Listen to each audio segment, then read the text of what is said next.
Donald Trump held a bravura press conference today. I got to see every minute of it because I was in the studio for Fox America's newsroom with Bill Hemmer and Aisha, and I was on before and after, and then I came back on to react. And first thing I got asked when I came back the second time, this is after the press conference is over, when it's still top of mind, and Bill comes to me for a reaction, cut number 4. We have Hugh Hewitt, Rebecca Heinrichs, Niall Gardner with us. We don't have a lot of time, but Hugh, let me begin with you. You can pick any headline you want. Go for it. I appreciate President Trump's moral clarity on Israel's just war in Gaza. He batted away a lefty journalist from Britain's attempt to make him the bad guy or Israel the bad guy. He said, remember 10/7, I've seen the video, I wish I hadn't. I also have to tip my hat to Peter Doocy for a very straightforward, great journalist question on TikTok. Now, I do not have all of the president's clips about 10/7. This wacky British lefty journalist, we haven't been able to find it yet. But here is the president side by side with Keir Starmer talking about the decision that the United Kingdom is going to do after the president leaves and recognizes the Palestinian state. Cut number 7. We have to remember October 7th, one of the worst, most violent days in the history of the world, not just there, the history of the world. And I got to see the tapes, and I wish I didn't see them, actually, but I got to see them. And I want an end. I want the hostages released, and I think it's going to be okay. But it has been a brutal period of time. But this has been going on for a long time. This is not something that's over the last year, 2 years. But this has been for decades and decades. But we want it to end. We have to have the hostages back immediately. That's what the people of Israel want. They want them back, and we want the fighting to stop, and it's going to stop. But a lot of bad things. You know, Hamas said that they're going to put the hostages up as bait. They're going to put the hostages in front of any attack. And that's pretty brutal. We haven't heard that one in a long time. So we have to remember that. So I have a disagreement with the Prime Minister on that score. Okay? It was great clarity from President Trump about his support for Israel. Unqualified, wholehearted, got the backing completely of the Republican Party, and we stand with Israel. I don't want anyone to forget that. That is just the fact. Now, the funniest part of the press conference was about Jimmy Kimmel getting canceled. Now, I want to put this into context. Here are the 13 seconds. This is on Monday night. All right, so Charlie was killed on Wednesday. We already knew by virtue of the bullet casings. We didn't have the press conference yet. We did not have the text messages yet, but you didn't have to be Einstein to figure out the killer was a lefty wacky, and it was a political assassination. You did not need to know much. You just need to know what was on the bullet. Catch this, fascist. And Jimmy Kimmel nevertheless went out and said this, cut number 2. We hit some new lows over the weekend with the MAGA gang desperately trying to characterize this kid who murdered Charlie Kirk as anything other than one of them and doing everything they can to score political points from. All right. That didn't happen. The, quote, MAGA gang, whoever he's talking about, was not out trying to score political points. They were mourning. And ABC's affiliates, and I don't know this, but I suspect ABC's advertisers, I know the affiliates, at least 2 of the large affiliate groups, rose up and said, no mas. No more Jimmy Kimmel. We are tired of politicizing late night, which is supposed to be lighthearted and funny. And President Trump got asked about the cancellation of Kimmel, cut number 6. Well, Jimmy Kimmel was fired because he had bad ratings more than anything else, and he said a horrible thing about a great gentleman known as Charlie Kirk. And Jimmy Kimmel is not a talented person. He had very bad ratings, and they should have fired him a long time ago. So, you can call that free speech or not. He was fired for lack of talent. So I was sitting in the chair in the studio for Fox, and I started laughing because that's the truth. He wasn't any good anymore. You know why he wasn't any good anymore? Because Johnny Carson talked about the job of a late night host on 60 Minutes with Mike Wallace years ago. And remember, Johnny Carson is the standard, the gold standard. Cut number 1, Johnny Carson talking to Mike Wallace. Tell me the last time that Jack Benny, Red Skelton, any comedian use his show to do serious issues. That's not what I'm there for. Can't they see that? But you're not. Why do they think that just because you have a Tonight Show that you must deal in serious issues? That's a danger. It's a real danger. Once you start that, you start to get that self-important feeling that what you say has great import. And you know, strangely enough, you could use that show as a forum. You could sway people, and I don't think you should as an entertainer. Good for you, Johnny. You could use it. You'd also not be an entertainer for long, and you'd end up with Colbert and Kimmel. Canceled. Now I want to go to President Trump talking about Charlie Kirk, which he did this morning at number 10, cut number 5. Just last week, a great American, Charlie Kirk, was heinously assassinated for speaking his mind. He was a great young man, incredible future. Some people said he might be president someday. I told him, I said, Charlie, I think you have a good shot someday at being president. And he just wanted to take care of youth. He loved youth. I've never seen anybody relate to youth like Charlie, and they related to him, and they're devastated.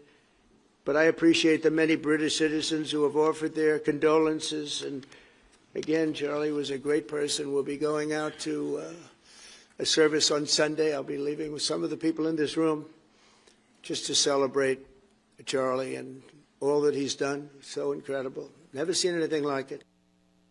I am reminded, I will talk with Jim Garrity about this later in the program. I heard Matt Continetti today on the Commentary podcast remind everyone about the Wellstone Memorial Service. In October of 2002, Paul Wellstone died. He was a senator from Minnesota, progressive, smart guy though, not a dummy, smart guy, very, very left-wing, running against Norm Coleman. And tragically, his airplane crashed. To cover a lot of ground, Minnesota, you got to use small planes, and Paul Wellstone was killed in an airplane crash. And they held a memorial service, but it didn't stay a memorial service. It degenerated into a partisan political rally, a lot of it directed at George W. Bush at that point, a lot of it directed at Norm Coleman. People watching at home, Republicans who had gone to the event to honor someone with whom they had disagreements, but who they respected for his intellect and his passion, it was the reverse of a memorial service. It was a political rally. And it was so off-putting and repulsive, it lost Walter Mondale, who stepped in as the nominee. It lost him the election. And Matt warned that there will be some tempted to try and make a memorial service about themselves. That's not going to be President Trump. President Trump will talk about Charlie. He doesn't need the adulation of a crowd. He gets it whenever he goes. But there might be some speaker. I don't know who's speaking. I'm not going. I know the one person that might be called a mentor to Charlie, other than the president, won't be there. It's Dennis Prager. Charlie has a new book coming out in December, Stop in the Name of God on Keeping the Sabbath. And that book is dedicated to Dennis Prager because Charlie learned a lot from Dennis Prager. And Charlie is a full-throated supporter of the State of Israel. He is a full-throated supporter of the righteousness of the Israeli war in Gaza, just as he was of the strike on Iran, just as he was on the devastation of Hezbollah and the attack on the Houthis. There was no gray in Charlie when it came to Israel. He was all pro-Israel. And I would recommend everyone wait for that book and open it up and see the dedication to Dennis Prager, who was his mentor, if anybody was, other than Donald Trump. So I'm just saying, if you're on your way to that, and there are going to be young people from all over the country, I think it's at the Cardinal Stadium, or maybe at ASU Stadium. I don't know where it is. I'm not going. But if anybody is going, keep in mind, it's about Charlie, and the end result ought to be a video that his children can watch in 10 and 15 and 20 and 25 years from beginning to end and take pride in their father and not have it marred by grandstanders or showboats in the stands. And, of course, the classic way, if I'm sure there'll be some pro-Hamas lunatics who get in. They always do. There won't be guns or anything like that. They'll have magnometers at every entrance. But any disruptor, just USA, USA, USA until they're taken away. But it's all about Charlie, not about anybody else. Continetti is very, very smart to have made that note, because the struggle for Charlie's legacy will go on for a long time. Really, it's up to Erica to protect it, and she will. And we all remember what he was doing, and all the clips are out there. But so long, Jimmy Kimmel. We knew you way too long. Noah Rothman, senior writer for National Review, joins me. Noah, there are a number of things to talk about, but I want to begin with a caution that Matt Continetti issued on the Commentary podcast today, which I've talked about on X, which is that the memorial service for Charlie on Sunday, which will be massive and heartfelt, not make the mistake that the Wellstone Memorial Service did. Are you even old enough to remember the Wellstone Memorial Service? I remember where I was when that happened. Okay.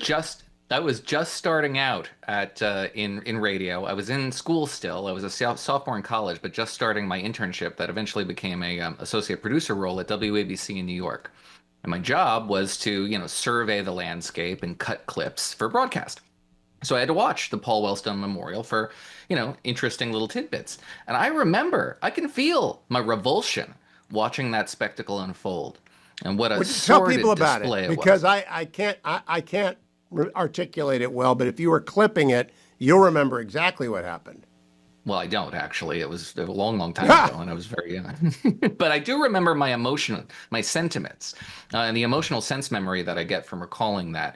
I remember being revulsed. I remember the chills going up my spine, and what a repellent display it was of political opportunism, nakedly waving the bloody tunic of this slain man accidentally, and implying that it was all Republicans' fault.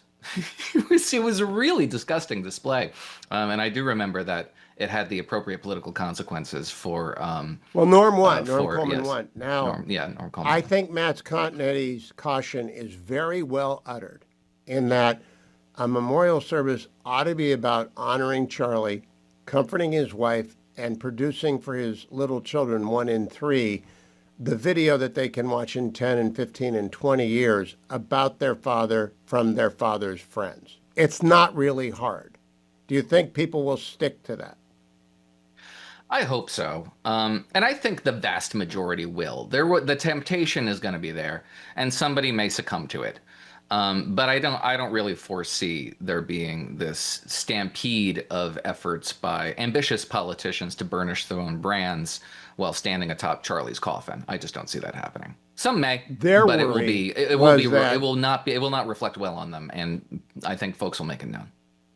The worry that was expressed by by Matt and others, is that the very small, and I want to emphasize small, segment of the Republican Party and Charlie's turning point and the conservative movement that is anti-Israel are trying to kidnap Charlie's legacy in real time. We're watching it happen. That's not true. Charlie was an ardent supporter of Israel. And I don't think anyone would dare do that, would they? I said the same thing last night lying in bed with my wife, that there are just a couple of political opportunists out there who are trying to hijack this moment for their own pet cause. The guy's motives could not be more on display. And he's practically confessed as much. He's a Lutheran, he's a progressive, he's steeped in online ideas. If your head goes right to the Jews, the problem is in your head. And it's most certainly not my problem. Secondarily, I imagine that we see the vast majority of the Republican Party coming together around this. And I also think that's part of the problem for folks like Candace Owens and Tucker Carlson. We should name names, because they don't like Republican unity. They don't want to see a unified GOP, certainly not a unified conservative movement. They sow dissension because they profit from dissension. Their political objectives are advanced by a disunited Republican Party. So that's what they're doing, trying to sow disunion and hijack this moment for themselves. Did you hear President Trump at his press conference today with Prime Minister Starmer? I saw a clip, but I didn't watch it. Let me play for you his reaction to a nasty British reporter trying to get him to get the Jews to stop killing people in Gaza. That's not much of a paraphrase. Cut number 7. We have to remember October 7th, one of the worst, most violent days in the history of the world. Not just there, the history of the world. And I got to see the tapes, and I wish I didn't see them, actually. but I got to see them. And I want an end. I want the hostages released. And I think it's going to be okay. But it has been a brutal period of time. But this has been going on for a long time. This is not something that's over the last year, 2 years. But this has been for decades and decades. But we want it to end. We have to have the hostages back immediately. That's what the people of Israel want. They want them back. And we want the fighting to stop. And it's going to stop.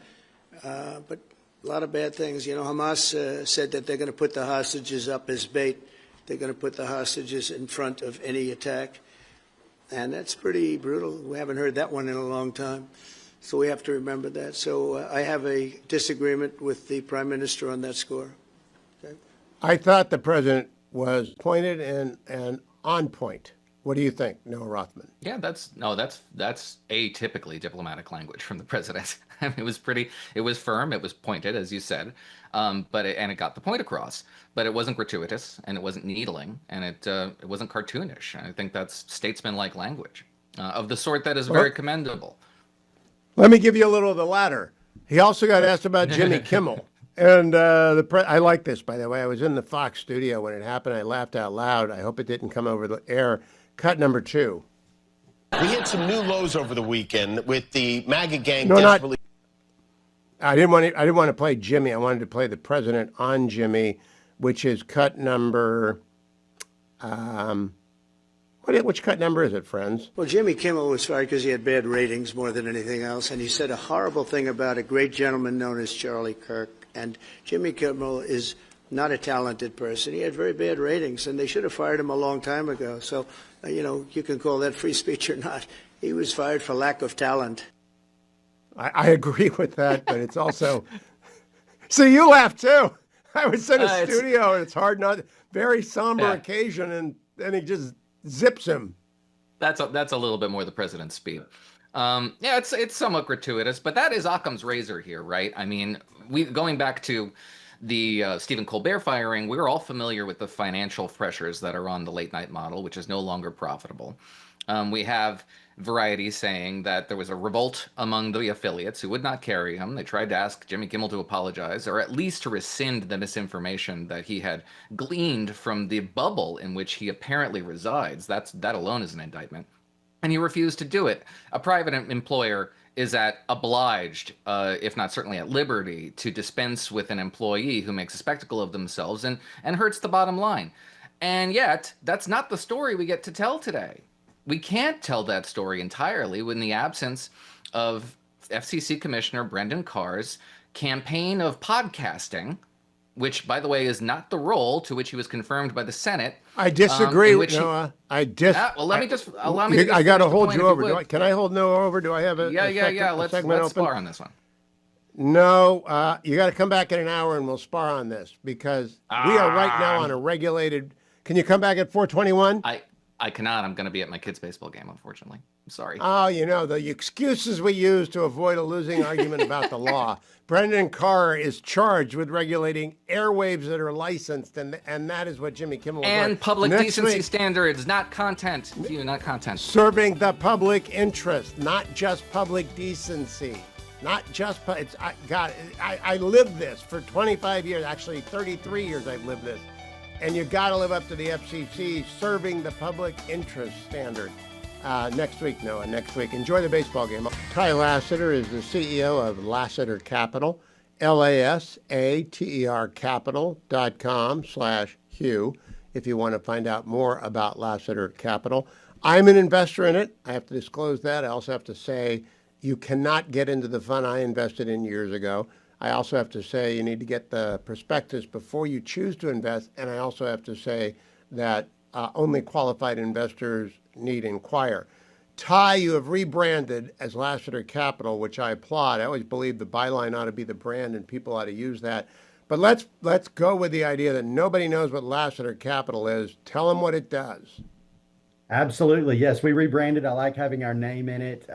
I feel like it makes it more personable. But look, at the end of the day, what we do is we create a passive opportunity for investors to get involved in counter-correlated assets to the stock market, specifically real estate. And okay, the Fed finally cut rates yesterday by a quarter of a point. My opinion, it's way too little and way too late. We saw the jobs, we've seen where the jobs stand, and the job slowing indicates that it should have been way more than that. We are the most powerful country in the world left away from the table. You've got China, Japan, Switzerland, the UK, Canada have all dropped rates. And now the most powerful country in the world is at a disadvantage in our own market because those countries are pouring capital into our real estate market. And the stock market is setting at a huge bubble right now. The S&P was up yesterday after the announcement, half a point or so, but a third of that is in overvalued tech stocks, just like what we saw in the late 90s dot-com bust, where everybody thought that it was just going to keep climbing, keep climbing, keep climbing, and all of a sudden overnight lost half of their portfolio. And so that's where physical assets like real estate are counter correlated to that market. And they're counter correlated to the equity market because they do four things. When you partner with a seasoned operator like ourselves, we're buying assets at a discount. And then you let me do the hard work. You let me build in the appreciation so that your investment grows in value. And while we're doing that, we provide you a huge tax advantage that helps you offset some of those gains. And one of the most important things that happens once we stabilize an asset is you start seeing cash flow. And that cash flow is offset by those tax advantages. So you're keeping more dollars in your pocket, you're building wealth over time, and you're doing it tax effectively and tax efficiently, which the stock market does not bring you. So I like to explain to people that you're buying apartment complexes, but you're buying a little slice of an apartment complex and you don't have to answer the phone at 3 a.m. when the toilet is clogged. That's Ty's job. So how many different people are in a fund, Ty? What's the average number of investors in a fund that you open up to acquire a bunch of assets? It really varies, but most of ours have about 100 to 150 different investors in them. We have a total of 750 investors right now. Many of them are listeners of yours. And so most of our funds have about 100 investors in them, give or take. The fund we have open right now, we've targeted an asset right now that we're looking at. We're bringing in probably, it's a total of a $7 million raise on this asset, and we need another $2 or $3 million. Not sure exactly where we are at this point, but about $2 or $3 million.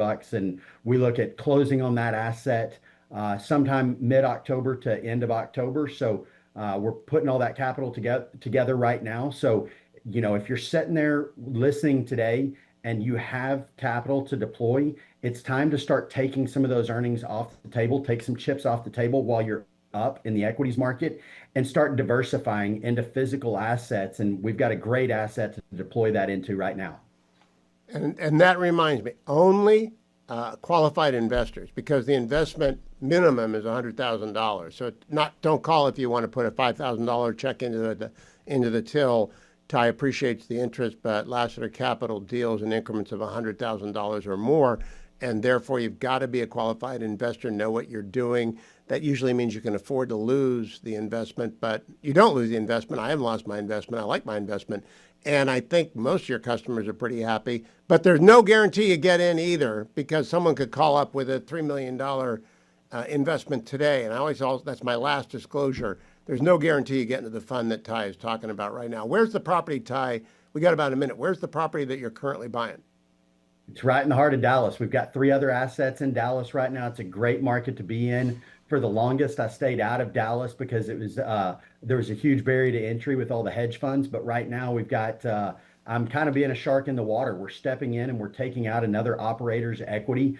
So we're stepping in just a little bit more than the debt on the asset with the opportunity to assume the debt. So a huge discount on a great asset in an A-class market. Go to Lassiter Capital, LASATER capital.com/Hugh. LASATER Capital, LassiterCapital.com/Hugh. They are a sponsor. I am an investor, but I really think it's worth investigating if you're looking to diversify your portfolio. Ty, good to see you. Congratulations on the rebrand. See you again soon. Jonathan Williams, CEO and Chief Economist of the American Legislative Exchange Council, who always triggers me by keeping a little statue of Michigan there on his desk behind him. If you go to that shot, we'll show it. It's outlined in red over there to his left. But Jonathan has made up for that because Alec is a sponsor, and he's decided to actually shine a light on the great state of Ohio this week. Jonathan, I am very glad you finally come to see the light, and I was stunned to learn that for the first time since 1960, Ohio has in-migration. People are moving there. It's an incredible turnaround story. And, you really have to look at where the leadership now is in the Ohio legislature. We have Senate President Rob McCauley, who sits on the ALEC board of directors. We have Speaker Matt Huffman, a conservative that has now taken over as Ohio Speaker. And the results speak for themselves. I mean, you look at what Ohio has done just in the last number of months now, whether it is the flat tax that you and I have talked briefly about it, at 2.75%, Ohio joining this flat tax revolution across the country, where states around in the entire Midwest have been flat tax states. Kentucky has got it in current law. They're going to actually repeal their personal income tax over time. So Ohio is falling behind in the region, and they realized that, and they took corrective action. And one of those pieces is you don't have to listen to academics or economists who talk about this. When you're losing population to the other 49 states, like Ohio did for 40 years without interruption, there's something wrong there. And Ohio's lost something like 8 or 9 congressional seats in the U.S. House as a result of that. They need to do something differently. And guess what? Because of the education freedom, the universal school choice, that flat tax, and several other very important reforms, now Ohio is on the brink of once again gaining population, and just did for the first time a couple of years ago. And continual free market reforms like this are going to be exactly what it needs to continue to move in that right direction. Jonathan, one of the things Ohio has is a great university system led by the Ohio State University, Miami University, other great schools like Bowling Green and Kent. I am curious, when you do rich states, poor states, do you look not just at the quality of the schools, but at how much it costs to go to them? Yes, I mean, that's an important aspect, right? And is directly tied to the tax burden of a state. So, yeah, I guess we do look at that in that respect. One of the things that I should mention specifically is our good friend Senator Serino in the Ohio Senate, led an approach to really bring higher ed reform this year as one of the first Senate bills out of the gate to get this horrible ideology of DEI and other things that distract away from the core educational mission of these universities. And that was something that they passed through this new legislature, and I think really stacks up with some of these other major reforms that Ohio has gotten done. And I'm not blowing smoke here today, Hugh, to just appease you as the Michigan guy talking good things about Ohio. I actually think Ohio has had one of the very best pro-taxpayer sessions of any state in the country this year. I also want to flag, because you flagged it for me, I did not know that they had reformed the fiduciary responsibilities concerning the Ohio Pension Fund, which is, unlike California, not direly in need of massive overhaul or benefit cuts because of unfunded pension liabilities. Tell us about the fiduciary responsibility upping. Well, this is an area where we at ALEC have spent a whole lot of attention over the years, and our good friend Andy Puzder, now ambassador to the EU under President Trump, helped us with this. States have difficult enough time trying to keep their pensions funded because of the defined benefit model, because of the markets, the ups and downs. It's hard enough to make money when you're trying to make money in the market.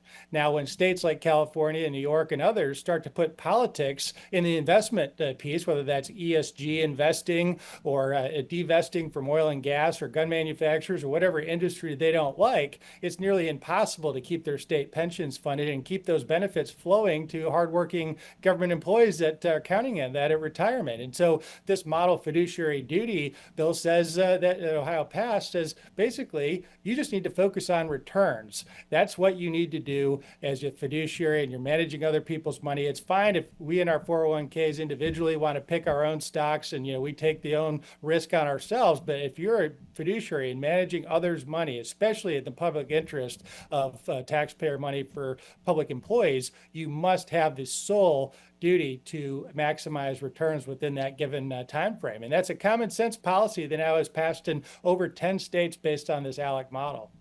Good for that model. The one thing you left off of this list of things to talk about, Jonathan, is that the Guardians have taken 2 in a row from the Tigers and have closed it with 4.5 in the Central Division, but I'll bring that up next week. Missouri, got to turn to the show me state. They got rid of capital gains. I salute them for doing that. Do other states have that on their agenda? Well, I think they're going to. I mean, I think once this picks up more attention to say if you earn capital gains in the state of Missouri, you're not going to pay state income tax on it, it's going to pick up steam. I mean, Washington State moved the wrong direction on this and actually created a state capital gains income tax when they don't have a broad income tax. Missouri moved in the right direction to say, guess what? We want more of something. When you want more of something, you tax it less. That's the key basics of competitive tax policy. And that's exactly what they did. They're the first state out of the gate to repeal the capital gains tax while still having another income tax on the books. Now, as you know, Hugh, New Hampshire and Tennessee had the asterisks where they were no income tax states on wage income, and more recently eliminated their interest and dividend type taxes, so they're truly income tax free. But I think this is going to be a down payment for Missouri as they look to repeal the personal income tax altogether under Governor Kehoe next year. That is a celebration. I want to make sure we finish by celebrating the 50th anniversary of the legendary Laffer curve. And Arthur Laffer has a long-time relationship with Alec, does he not? He does. 18 years of writing the Rich States, Poor States book with us. Also, many more years of coming out and being just a great inspirational speaker for our attendees. You know, really these ideas, so much shaped the Reagan Revolution, the Trump Revolution, and tax policy debates, not only across the states, but around the world. And it's back to common sense tax policy. When you cut tax rates, you're going to see more economic activity. You're going to see more people and more businesses moving to that locality. And guess what? At the end of the day, you don't lose the revenue that the green eye shade types, whether it's the CBO at the federal level or the state level, say you're going to lose on a static basis. Because guess what? People are not trees, as my good friend Governor George Allen likes to say. They're dynamic, they move, they change their behavior based on things like taxes. Always good to talk to you, Jonathan, especially when we're talking about Ohio. But an outline of Ohio will fit exactly on that space to your right. You can keep Michigan, but you could put Ohio exactly in there. It would fit. Jonathan Williams of ALEC, ALEC.org, ALEC.org/Hugh to get the State of the State newsletter. And if you want your free copy of Rich States, Poor States, go to richstatespoorstates.com, richstatespoorstates.com. I was talking with Noah Rothman about Brendan Carr, the FCC commissioner. He spoke for himself on Fox News today about his authority and the FCC's responsibility, cut number 10. No, look, again, broadcast TV is different. We're on a cable show right now. You don't have an FCC license. You don't have an obligation to serve the public interest. Podcasts don't either. Stand-up comedians, whether they're on lots of forms of communications, don't. And Kimmel is free to do that. But if you have a broadcast TV license, that means that you have something that very few people have. And you're excluding other people from having access to that valuable public resource. And it comes with an obligation to serve the public interest. And again, over the years, there's been a rule in place at the FCC that local TV stations get to preempt programming that they don't think meets the needs of their communities. But recently, these national programmers, ABC, Disney, Comcast, NBC, they've been exercising outsized control and power over those local TV stations, and there's been no pushback. And this is a very significant moment because local broadcasters are now pushing back on national programmers for the first time that I can think of in modern history. And that's one of the things we want at the FCC. We want to empower local broadcasters that have the public interest obligation to push back on national programmers so that people have more choice. The commissioner knows what he's speaking about. The chairman is the chairman for a good reason. And the people who say it's violating the First Amendment don't know anything about the First Amendment. Really, go read Murthy versus Biden and find out that you cannot expect to have a First Amendment claim on behalf of Jimmy Kimmel held up. Ain't going to happen. You can, however, rely on Relief Factor. Now, I'm obliged by the FCC rules to tell you that Relief Factor is a sponsor, but I do that every day. And I prove to you, as I usually do every day in the first hour, when I can get the package open cleanly, and I normally get it done much more easily than this, I take it every day on the air so you know I'm not shining you on. There are the 4 pills in every packet of Relief Factor. And if you're watching on the Salem News Channel, you see me take it. Now, I'm obliged by the FCC rules because I'm governed as a broadcaster. I've got to tell you, Relief Factor is a sponsor. But I also like to take it so you know I only endorse products and projects in which I take a personal interest in which I use. That's my commitment to my audience. Relief Factor works. Get your miles in. Saturday's coming. It's going to be a long day for me. Thinking about 10. Haven't done 10 in a long time, but I'm thinking about reaching for that. And to do that, I need my Relief Factor. Very good, easy way to start. Call them, 1-800, the number 4 and the word relief, 1-800-4-RELIEF. Get the starter pack. It's a 3-week supply of Relief Factor. Costs $19.95. It's less than $1 a day. And what you do is you take 3 packets a day, when you get up, lunchtime, dinner time, for the first week. Then you take 2 packets a day, morning and night, the second week, and then you're down to 1 packet a day for as long as you're on Relief Factor, because you'll have bumped up all your levels of those 4 natural supplements. The only supplement I've taken for more than 20 years. I've been taking it for 12 years, and it works. Give it a try. 1-800, the number 4, the word relief, or go to their website and find the starter pack at relieffactor.com, relieffactor.com. Since 1983, when I joined the Reagan administration, I've been following the people who come and go into administrations, both Republicans and Democrats. And I always raise my eyebrows when a guy who's been very successful in the financial sector, and that would be Mr. Bisignano, who is the new administrator of the Social Security Administration, throws himself into the government. And then, it doesn't work like they used to work at J.P. Morgan or Fiserv or all those different places. Welcome, Mr. Commissioner. You got to tell me how the culture shock's going.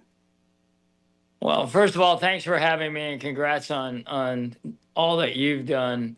I think there's tons of good people in Social Security. We're trying to build a new culture, at least at the senior ranks. I've traveled to all field offices every week, and I see hardworking people who want to serve the American public.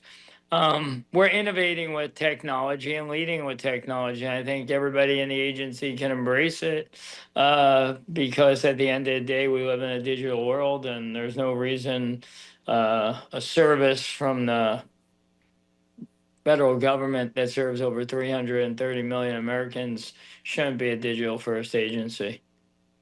Now, Commissioner, I want to ask you 2 questions in particular. One for everybody in the audience who receives a Social Security check, and one for me.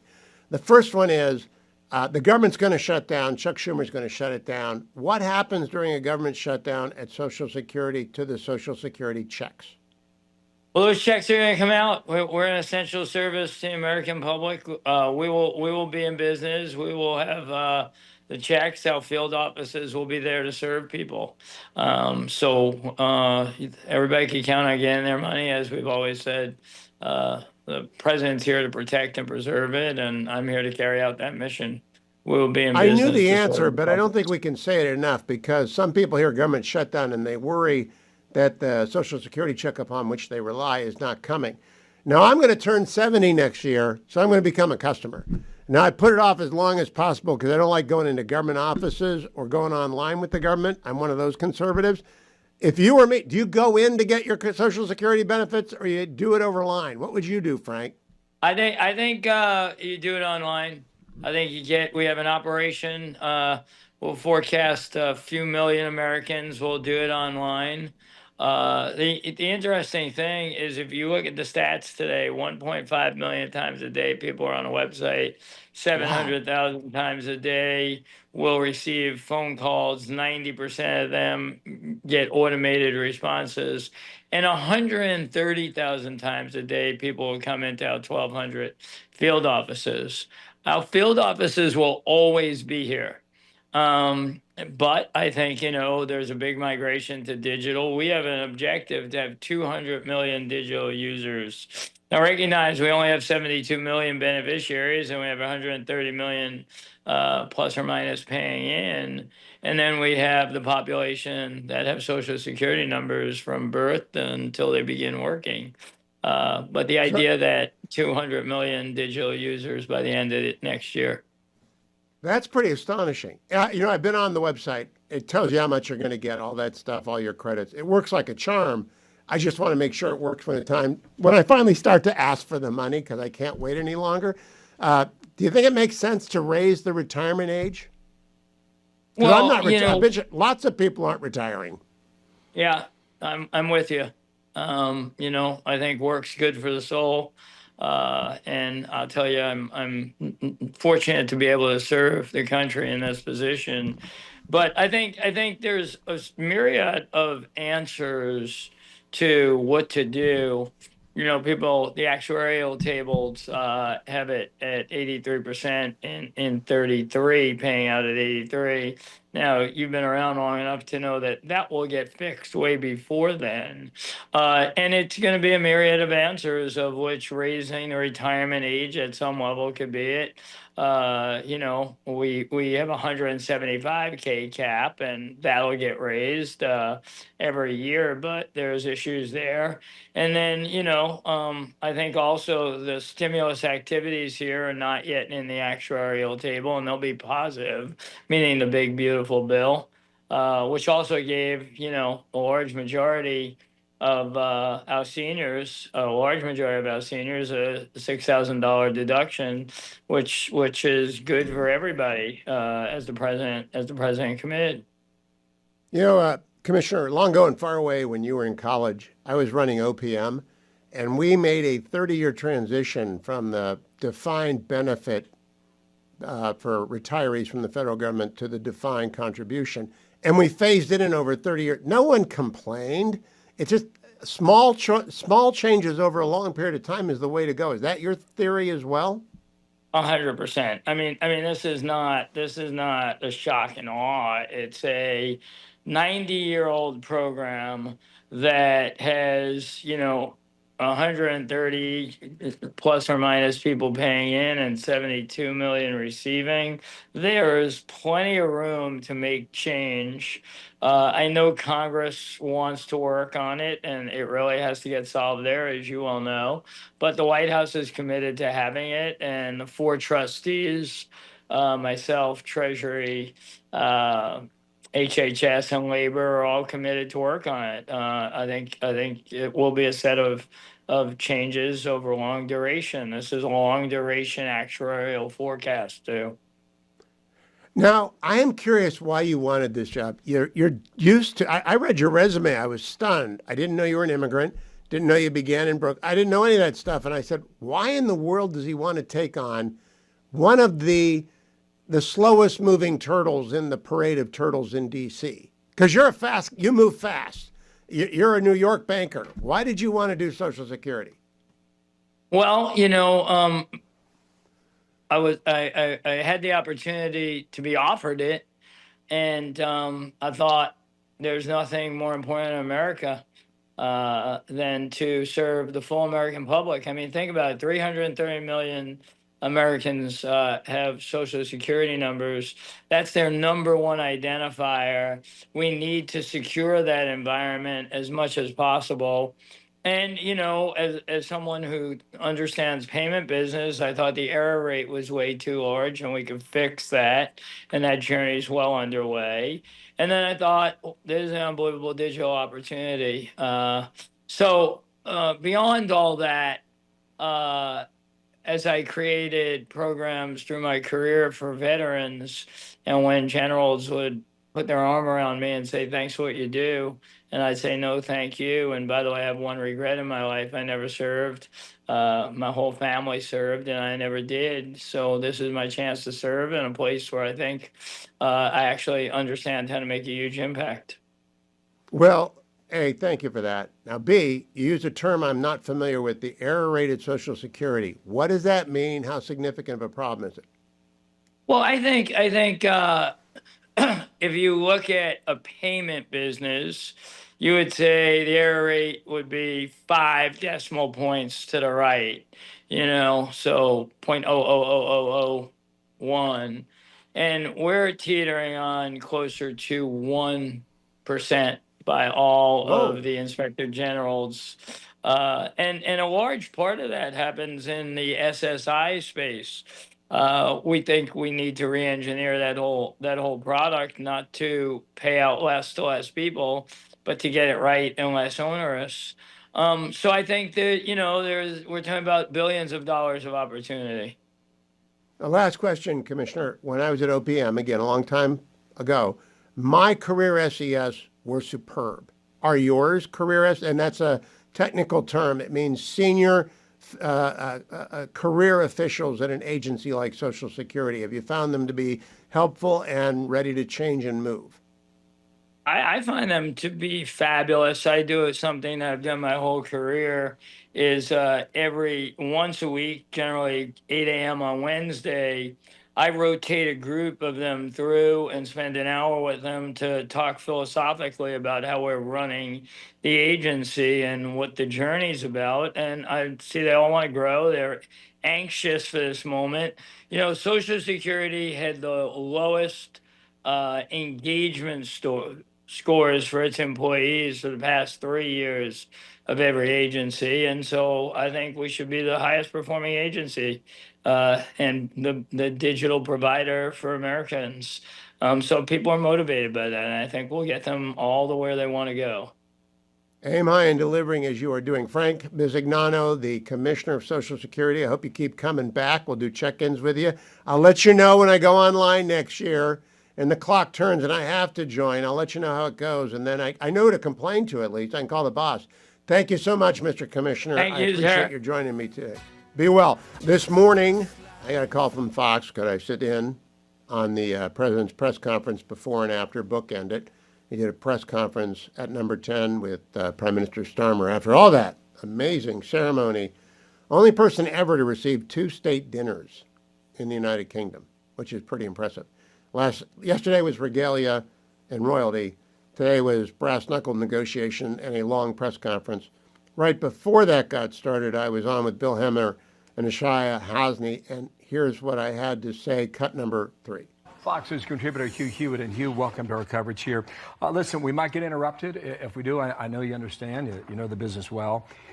In light of Charlie Kirk's assassination, in light of the service on Sunday, in light of a lot of people in America losing their jobs this past week for what they said online, and now you got Jimmy Kimmel suspended from ABC last night.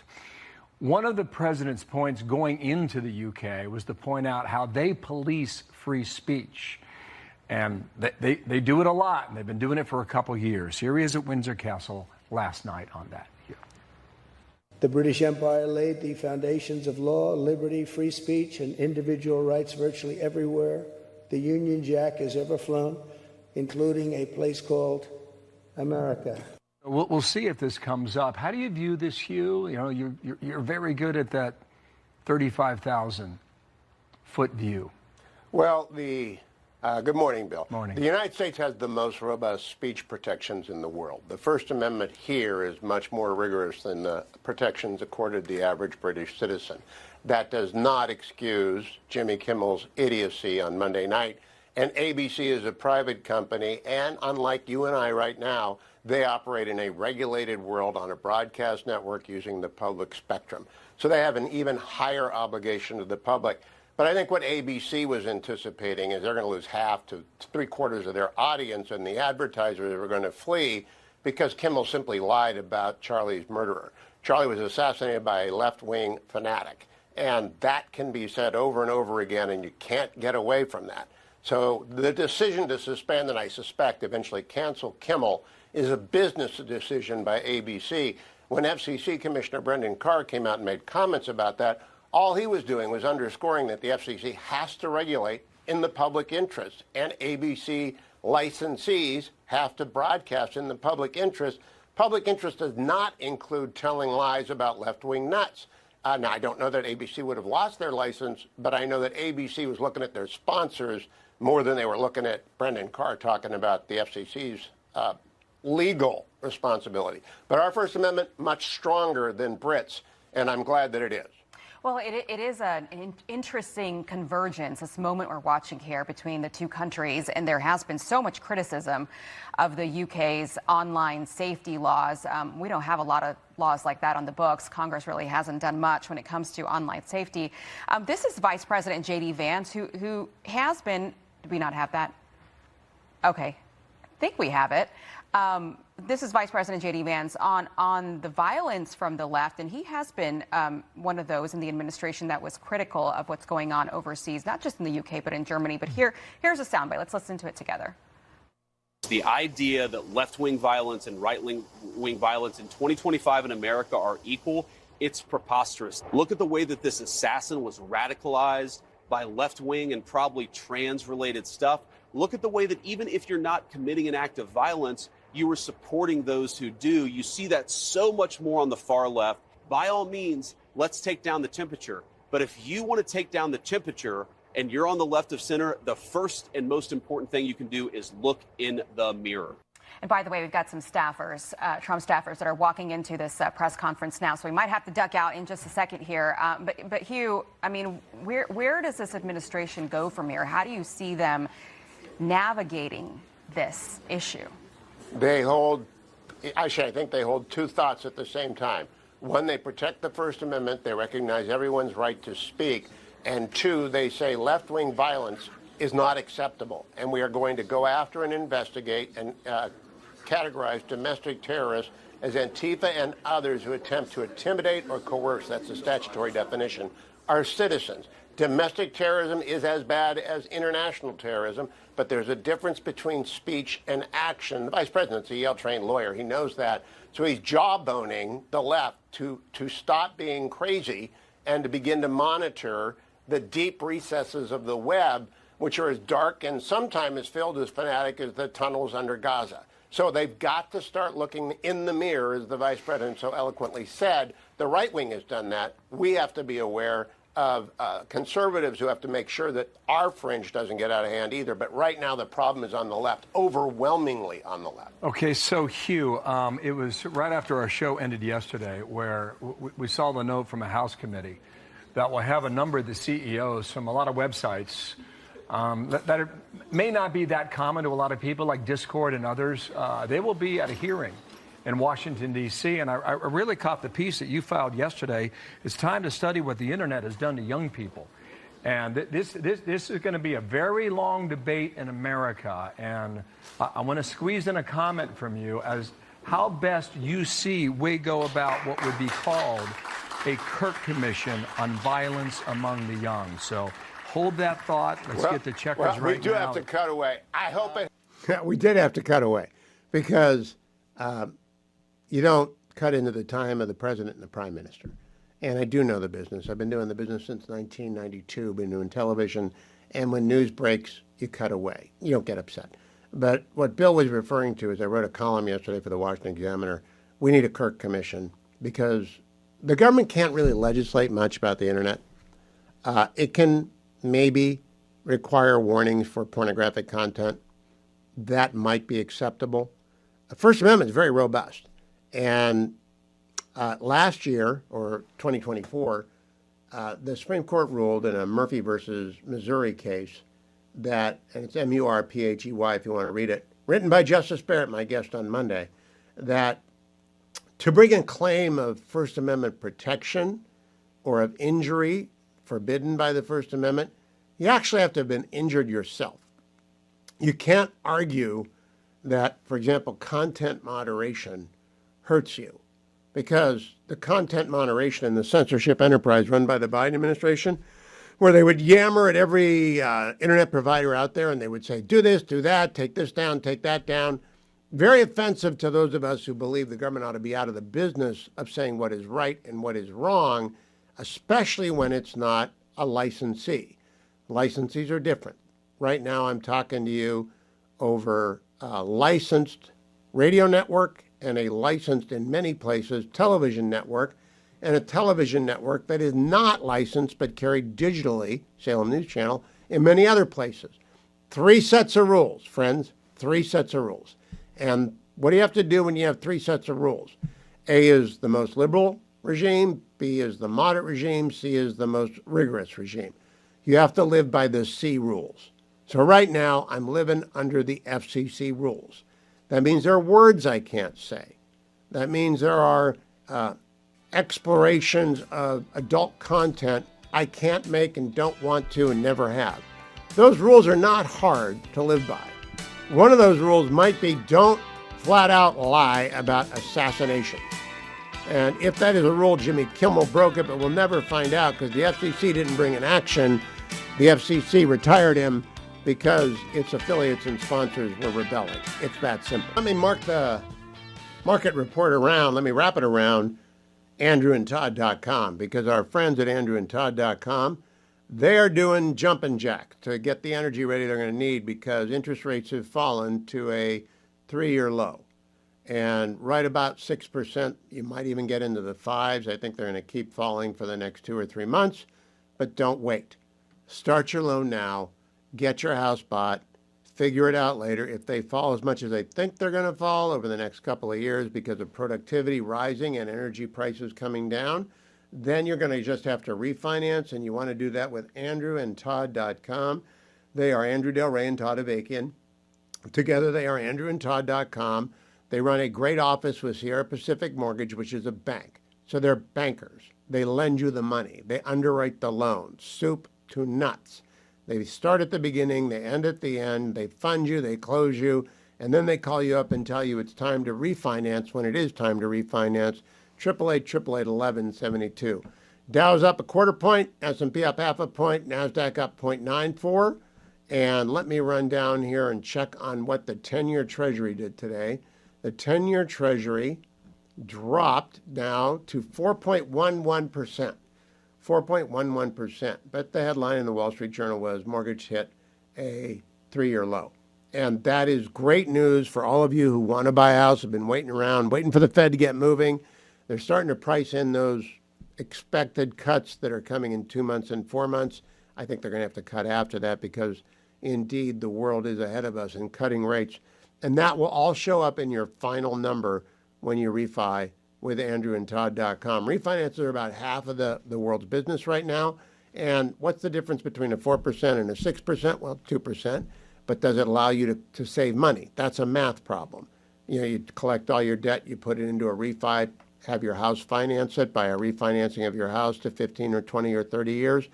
Do the math with andrewandtodd.com, 888-888-1172. Now, let me also remind you, over at YouTube, I have a channel, Hugh Hewitt. I would love for you to like and subscribe it. Really would. I'd like to get to 100,000. I set myself that goal this year, and we're about 2,600 people away from 100,000 subscribers.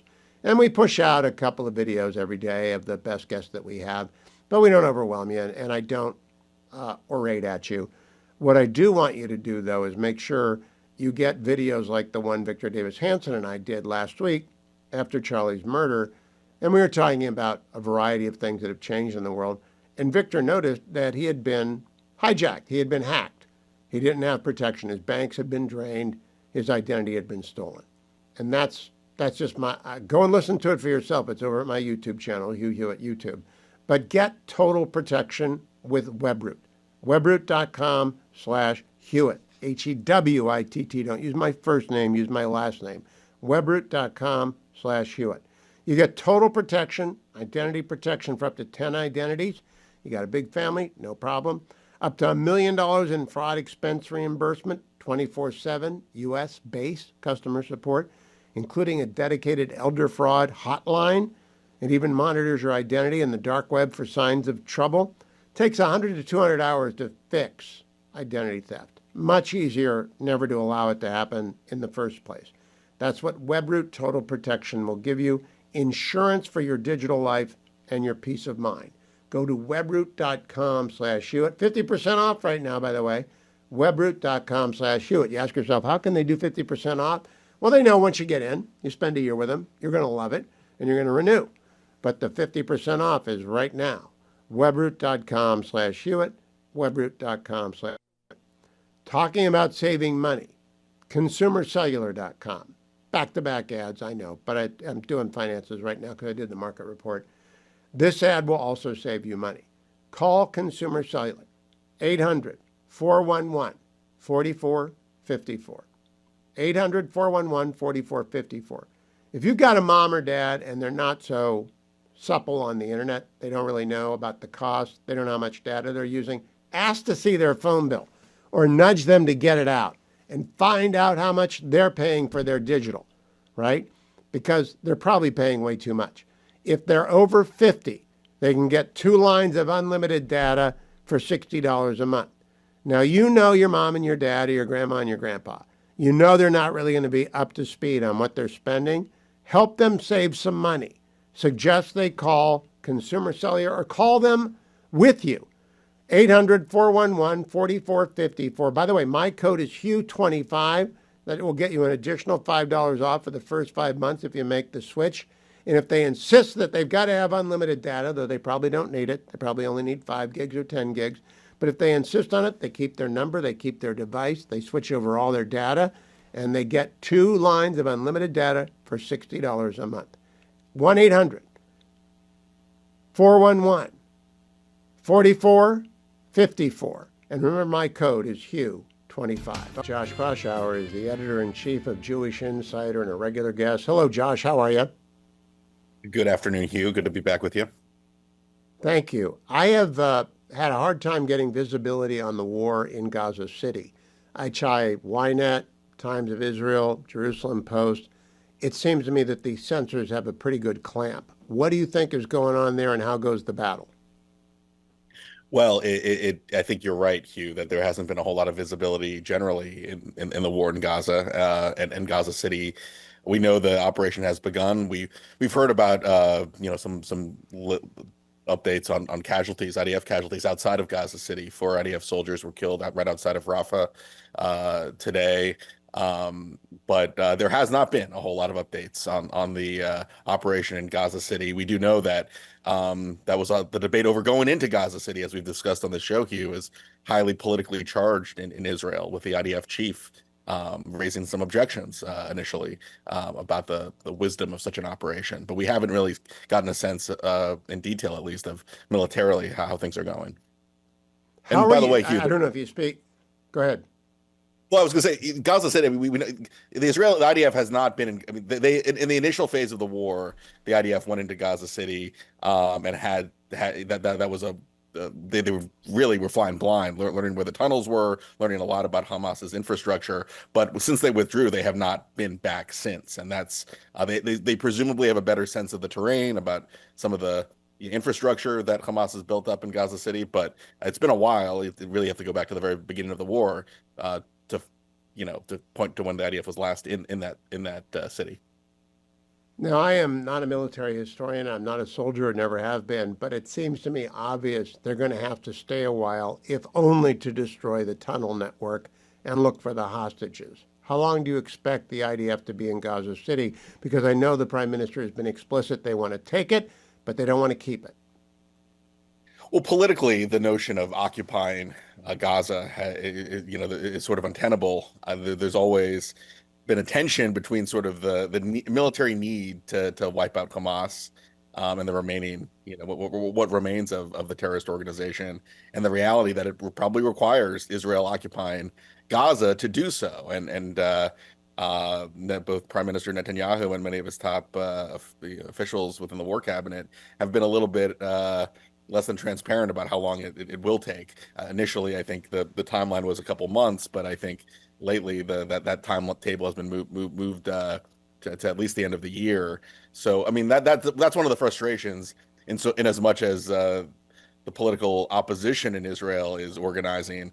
There's a lot of frustration that there's not a lot of clarity on what is going to take place militarily. What are the goals for this operation to end? What's going to happen afterwards? I listen to a lot of podcasts about Israel and about the war. They now say the same thing over and over and over again. I know every argument from every side. I think I even know the parties now. But there isn't any new information. The dilemma is still the same. What's new is what the president said in Great Britain today. Did you listen to the press conference, Josh? I did, and I thought the chiding, very, very gentle chiding of the British Prime Minister, Keir Starmer, was quite significant. As I'm sure you've talked about, Hugh, the British Prime Minister is about to announce after Trump leaves, the UK, that he's going to acknowledge recognition of a Palestinian state. Clearly, Trump was very clear about rejecting and opposing such a measure, and Trump was also reminded the British Prime Minister that Hamas, that Hamas can have no part in any future government in Palestine. And the Prime Minister agreed. The prime minister said, "You're right. I know all about Hamas. I have family in Israel, and I'm very pro getting rid of Hamas." But what I loved, and I wonder how you reacted to it, was President Trump's moral clarity. That knucklehead lefty from the BBC asked him, "When will you ask Prime Minister Netanyahu to stop killing the Gazans and end the starvation?" He said, "You got to remember about 10/7, one of the worst days in history." Were you cheered by that, Josh, that the president was so absolute in his support for Israel?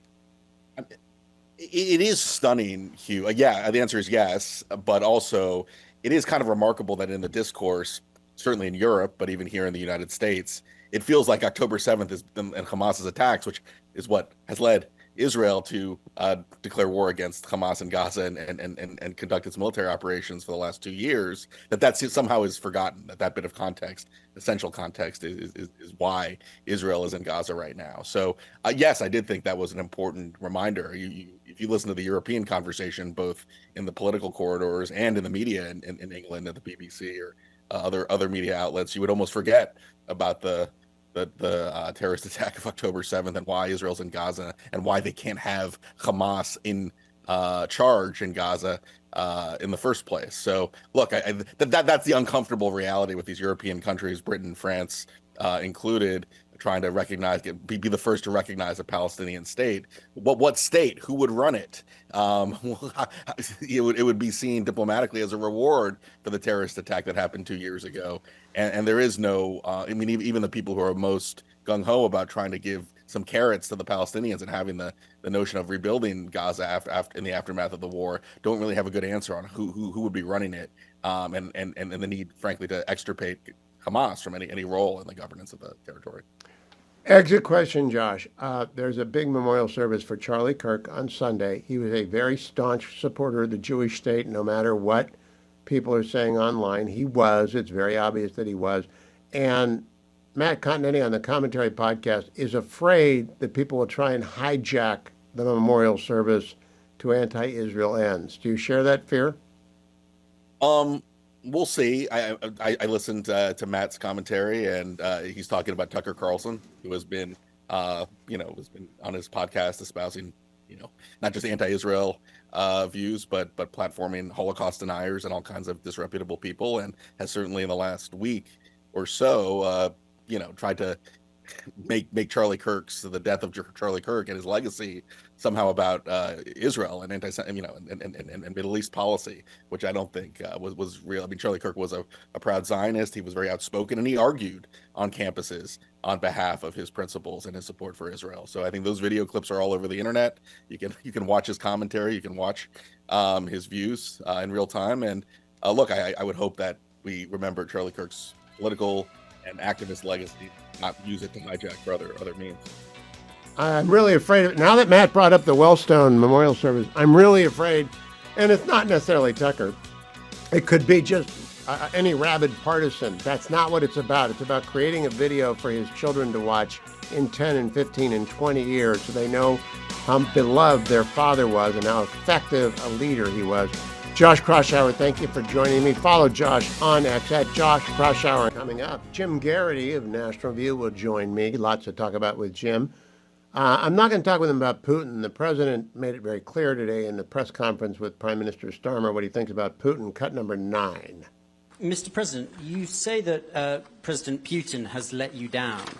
Have negotiations run out of road, and what are your next steps to compel an end to this war? Well, he has let me down. I mean, he's killing many people, and he's losing more people than he's killing.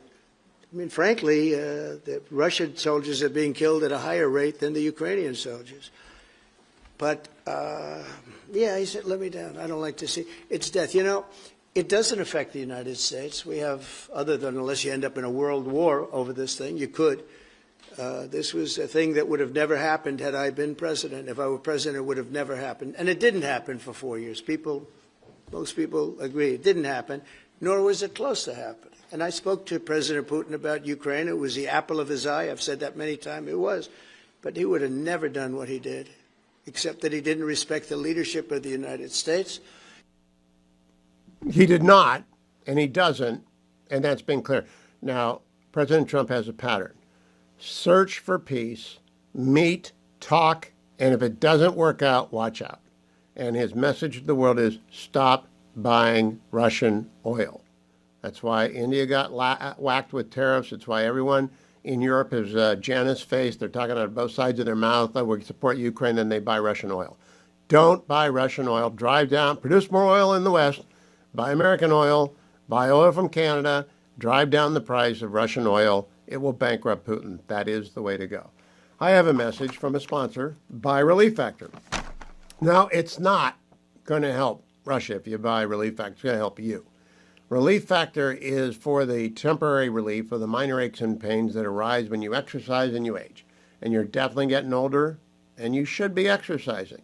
You ought to be out there, whether it's 100 steps or 5 miles or 10 miles, whatever it is you do. Whether you run or jog or trundle, whether you go to the gym, whether you swim, lift weights, or do push-ups in your own privacy of your own bedroom. Whatever it is you do that you exercise and get your heart rate up, whether you're doing walking with heavy hands. We used to laugh at that when we'd see people walking with heavy hands. But they were exercising. Good for them. You're going to get minor aches and pains. That's where Relief Factor comes in. Now, I took my Relief Factor in the first hour. If you were watching on the Salem News Channel, you saw me do it. I do it every hour in the first hour of the program every day so that if you're watching on SNC or you're listening on the Salem Radio Network or one of our great affiliates, you see me do it or you hear me do it, and then you know I stand behind the product. I take it every day, and it works. I don't have those minor aches and pains, and when I do, I get rid of them. Usually I get them because of the dreaded overhead bin on airplanes, which I hate. Always seems to bother my shoulder after I do that.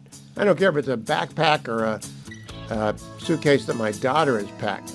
Kids pack like books. I believe in Relief Factor. Call 1-800, the number 4, and the word relief to get the starter pack at $19.95, less than $1 a day. 1-800-4-RELIEF, or go to their website and find the same starter pack at relieffactor.com, relieffactor.com. Gentleman Jim Garrity didn't get his normal entry music today. I'm sure it's depressed him quite a lot. Jim, I want to raise with you a very difficult issue. Charlie Kirk was murdered a week and a day ago. There's a memorial service on Sunday. It's going to be very large. I think it's in Cardinal Stadium in Arizona or whatever they call it down there. And Matt Continetti cautioned today on the Commentary podcast that event not become the Wellstone Memorial Service. Now, you have to be my age and maybe your age to remember that. Do you remember that? Oh, absolutely. Yeah, it was... I think some of us would say it felt like a turning point because that was 2002 cycle, I want to say. Correct. October 10, 2002.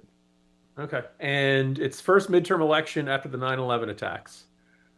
We have not yet invaded Iraq, but it was politically charged. The partisan politics had returned. And Wellstone is killed. Walter Mondale is the substitute candidate, right?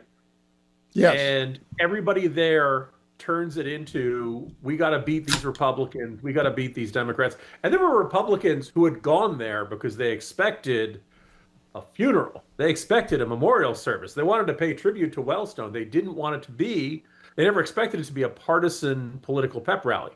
I think Continetti makes a good point, although it's very hard to stop things from turning into political pep rallies all over the place these days. But if I were there, I think it'd be better to put it all front and center on Kirk and his accomplishments and his life and the legacy he leaves behind.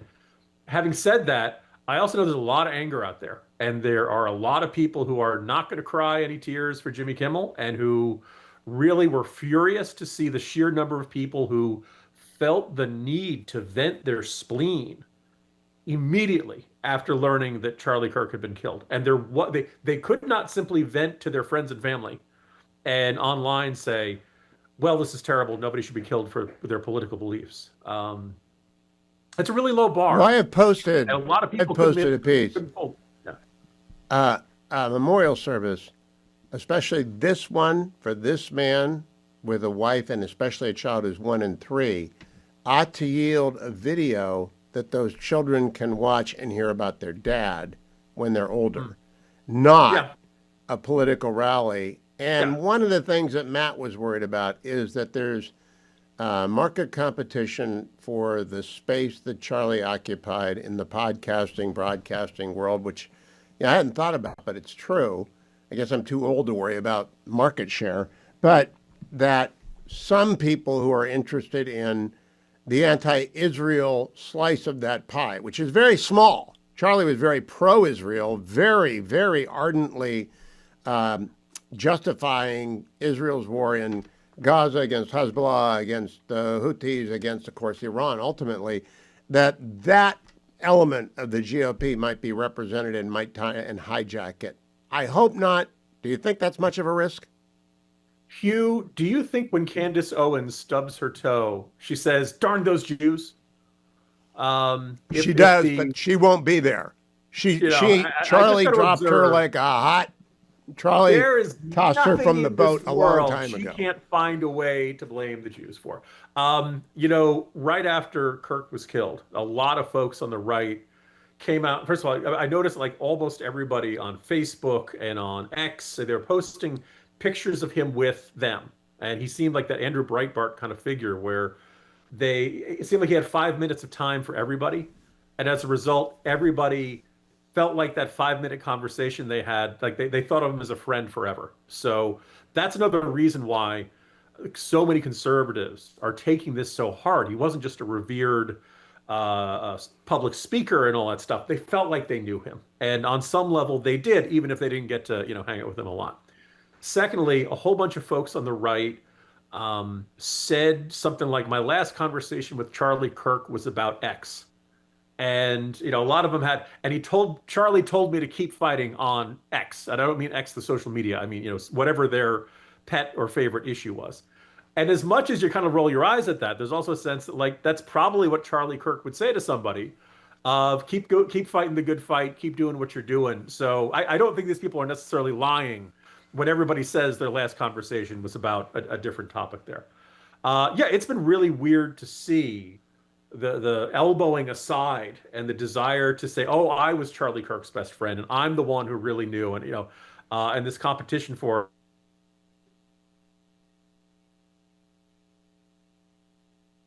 there was a great deal of question of who's going to be the next Rush. And no offense to Sean Hannity or anybody else out there, I think the answer was there was no Rush. I think some people are, if you work for National Review, you get told like clockwork, you're no William F. Buckley.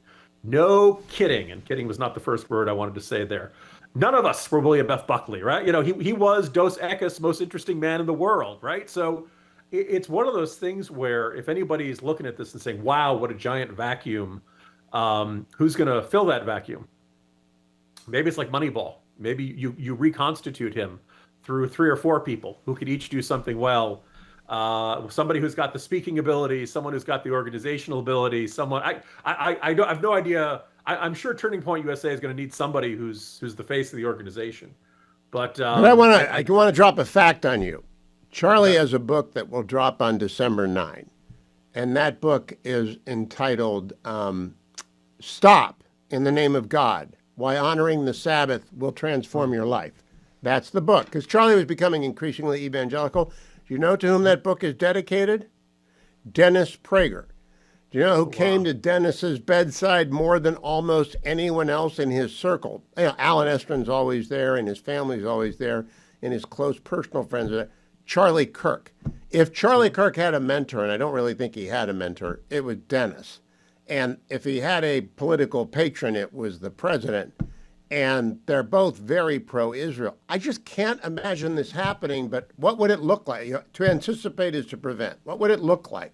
A speaker going on an anti-Netanyahu rant or something like that? Yeah, you're not going to get a warm reception from that crowd, I suspect. And I suspect there would be boos, and you wouldn't want something to mar that. I would note, Hugh, that immediately, the day after Charlie Kirk was killed, the New York Times ran a collection of his quotes that made it sound like he was a raving anti-Semite. And it never crossed the mind of anybody at the New York Times. How could he be saying these ravingly anti-Semitic things and be an outspoken supporter of Israel? It never, I think Barton Swaim has a piece today on the ignorance of the left. You and I know about the left. They don't know about us. They don't know what Jim Garrity thinks. They haven't read any of the novels that you won't send me.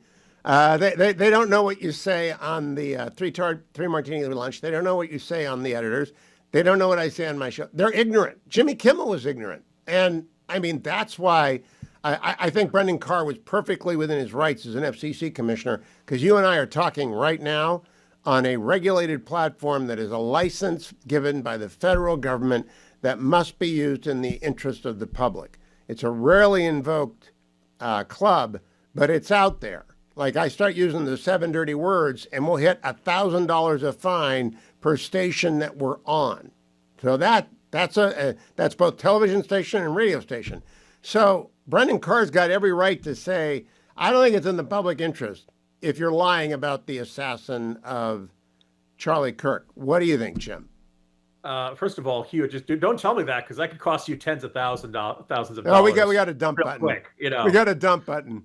We can always stop you really fast, But I wish Carr had not jumped into this, in part because I kind of feel like we were going to get here even without the FCC chairman expressing how vehemently he was and the implied threat that the FCC was going to jump in and do this. It sounds like the affiliates were furious. And let's point out, this is not, I saw, the Democratic National Committee said, something like liberate comedy or legalize comedy, free Jimmy Kimmel. And I'm saying, first of all, a lot of people say Jimmy Kimmel was ever funny. Really? Right. Sorry, Adam Carolla. I remember the good old days. But the idea that the affiliates were upset, they're rightfully upset. It wasn't a joke. It was an assertion. It is, I think, a demonstration that Jimmy Kimmel probably believes everything he sees on Blue Sky. I assume he's not even on, and so he just assumed it had to be true, that, the shooter was somebody MAGA. And then it turned out, and according to reporting, I think it was in the Hollywood Reporter or someplace, Kimmel recognized he'd screwed up, but he did not intend to apologize. He wanted to put out a clarification. I saw that report too. Yeah. And that's why ABC is like, nope, we're suspending indefinitely. I think ABC is like, we don't need this aggravation right now. It sounds very comparable to Stephen Colbert. The Kimmel, you're starting to be too much trouble for too little ratings, too little viewers. And I kind of feel like we would have gotten here even if the FCC chairman had not jumped in. I really don't like the idea. Have you seen the clip of Johnny Carson talking about, I think, to Mike Wallace, why he doesn't do politics? He said, that's not my job. The moment you think that, you've lost sight of what your job is. Jimmy Kimmel lost sight of it a long time ago. Garrity the Indispensable. Follow him on X at Jim Garrity. Listen to him at the 3 Martini Lunch. Listen to him on The Editors. We disagree about Commissioner Carr, but I think the FCC has a job to do, and maybe it hadn't done it well enough. But there's plenty of spaces out there for Jimmy Kimmel to go to. And maybe he'll show up on the 3 Martini Lunch. Thank you, Jim Garrity. Seth Mandel joins me, contributing editor of Commentary Magazine, though he was not on today's podcast, Seth. Well, I mean, what is it about Thursdays? You take every Thursday off? I'm often not on Thursdays. That's true. Well, it was very interesting. I want to get your reaction to the one commentary podcast I think you haven't been on in years. At the end of it, Matt Continetti reminded the audience that Paul Wellstone's memorial service was hijacked by rabid partisans who turned it into a repulsive, disgusting, and ultimately defeating of Walter Mondale's bid to replace Wellstone after Wellstone died in the plane crash partisan rally, and worried that the same thing might happen at Charlie Kirk's memorial service on Sunday. I wasn't worried until I heard that. What do you think? Well, it's always possible. Look, I attended the Charlie Kirk Memorial event that was at the Kennedy Center earlier this week on Sunday night. And what struck me about that vigil was there was no real strident partisanship to it at all. I mean, there was the obvious occasional remark about the left, but nobody was shouting war. Nobody was saying, we're going to get them, we're going to take it to them. It was mostly just people saying, and these were members of the administration and the cabinet, Robert F. Kennedy Jr. was up there and Tulsi Gabbard was up there. Press Secretary Caroline Leavitt was up there. Speaker of the House Mike Johnson was up there. They all basically said Charlie had the gift of debating people with love, and that would be his legacy. So if the early reactions and the early events are any indication of the future, it will take that form and not take the Paul Wellstone road. I'm so glad Matt said it, though, because it's a great caution against that. Yes. Now, Seth, I got a question for you.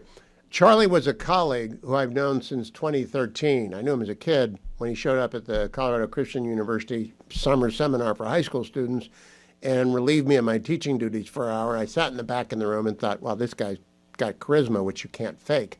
And he wasn't very evangelical then, and he was mostly about free markets, and he had read Adam Smith, and he's an autodidact, but he's become more and more evangelical and more of a Zionist. I did not know that there was a struggle over the idea that he was a Zionist. I listened to Tucker, by the way, talk to J.D. Vance, and I didn't hear anything about that. Maybe I wasn't being attentive enough, but it's clear Charlie was a Zionist. He supported Israel in its righteous war in Gaza and against Hezbollah and against Iran and the Houthis.